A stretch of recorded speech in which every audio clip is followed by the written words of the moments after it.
What you are about to hear is a deeply disturbing and scary story. One which over 75 years later remains an unresolved mystery. In 1949, a 33-year-old dancer who worked at the Sunderland Empire Theatre vanished in unknown circumstances. Mary Burslem, born 1916, was a dancer and stage manager who adopted the name of Molly Moselle. She was talented, she was popular, and had a happy outlook amongst her colleagues. But beneath the surface laid a troubled love life. It was known that she had engaged in a 16-year relationship with a married comedian known as Bonnie Bernard Doyle, a Yorkshireman, a veteran of the First World War, and a recipient of the Victoria Cross, whose previous marriage had broken down, but divorce laws of course were different back then. Bonnie later died in 1954, 5 years after Molly disappeared.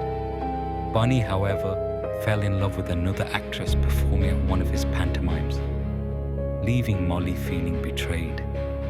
Heartbroken, she then met a hotel owner in Sheffield, known as Walter Hattersley, a wealthy man who was much older than her. He bought her a £200 ring that she felt was too expensive to wear, but believed he was getting engaged to her. He had other ideas. Then one night after he found her drunk on his bathroom floor, he decided to end the relationship with her, breaking her heart again. Begging for him to come back, she wrote letters to him pleading for his return. Then on Friday the 14th of 1949, she told her friends over lunch she had received a letter from him which reduced her to tears, and she was unable to say what it said. That would be the last time they ever saw her. That evening she told her landlady she had forgot to post a letter, leaving into the night she never returned, prompting a police investigation and national headlines, with people searching all over the country, including in the other cities. Sheffield. She had been in the police, interviewed many employees of the Empire and those who knew her, but there was no trace of her to be found, and no explanation as to where she could have gone. Then, 11 years later in the year 1960, a police boat on the River Ware discovered something gruesome. A human corpse which had been buried in a shallow grave had been washed into the river by flooding. The corpse was significantly decayed, had lost all of its limbs except half of a leg.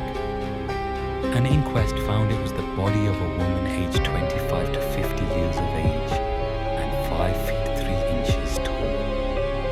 The same height as Molly. Yet due to the lack of DNA testing technology in that era, it was impossible to verify who it truly was, or for that matter what happened to them. The body was laid to rest somewhere in the city. Now, decades later, it is said that her tormented soul now haunts the Sunderland Empire Theatre, just one of many spirits attributed to the Edwardian building, including the late comedian Sid James, who died on a stage in 1976.